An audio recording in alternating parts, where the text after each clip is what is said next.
Encore quelques rubans à fixer. À la Monnaie de Paris, les toutes dernières médailles commencent à sortir des ateliers.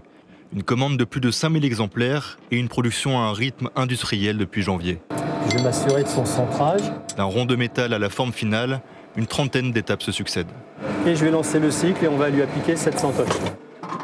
Pour cette occasion historique, un morceau de métal un peu particulier est utilisé. Chaque athlète victorieux repartira chez lui avec un petit bout de Paris. Donc ça, c'est un morceau de la Tour Eiffel. Donc qu'on va retrouver, qu'on va venir insérer dans la médaille. Cette idée-là était absolument magique. On ne savait pas si c'était possible de le faire. On s'est rapproché de la société d'exploitation de la Tour Eiffel qui, elle, nous a dit si c'est possible parce qu'il y a en effet un endroit, pas loin de Paris, où on stocke plein de morceaux de la Tour Eiffel. Ce processus de fabrication complexe, assuré à la fois par les machines et les artisans, la Monnaie de Paris le perfectionne depuis plus d'un siècle. La Monnaie de Paris frappe les médailles olympiques depuis 1896. Pour les premiers Jeux de l'ère moderne qui se sont déroulés à Athènes, c'est déjà la Monnaie de Paris qui frappait les médailles olympiques. Mais avant de sortir des ateliers de la Monnaie de Paris, c'est ici, place Vendôme, au cœur de la haute joaillerie française, que ces médailles ont été imaginées. Et la prestigieuse Maison Chaumet les a conçues comme un bijou de luxe. Déjà, on a l'hexagone qui représente la France, et cet hexagone, c'est la partie de la Tour Eiffel. Donc nous, on a proposé de faire un hexagone, cet hexagone de le sertir à la manière d'une pierre précieuse. Quant au verso, il reste le même à chaque édition des Jeux, à une exception près, une Tour Eiffel rajoutée en arrière-plan.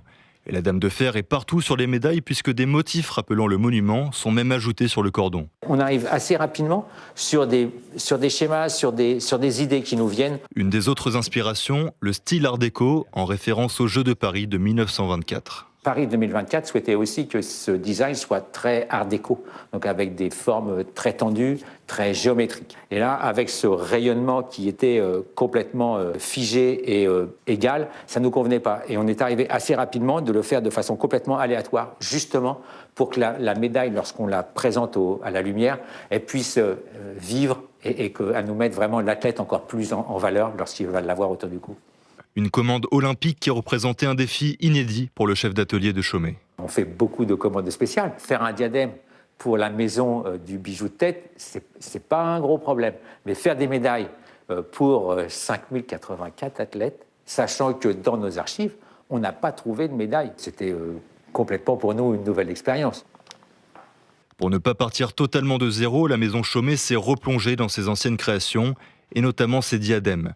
Depuis 1780, le joaillier en a conçu plus de 2000 pour des monarchies et de grandes familles aristocratiques. Ça peut paraître un peu étonnant qu'on aille chercher du côté des diadèmes pour trouver notre inspiration. En portant un diadème, vous affirmez un statut social, vous affirmez votre réussite, vous affirmez une victoire. Et à travers ça, en fait, on est très très proche de la logique des médailles olympiques. En fait, les premiers athlètes dans des Jeux olympiques de l'Antiquité étaient couronnés d'une couronne de laurier, donc vraiment d'un bijou de tête. Reste maintenant à savoir combien de ces médailles Made in France finiront autour du cou des athlètes français. En vacances. Et voilà pour les coulisses de la fabrication de ces médailles olympiques.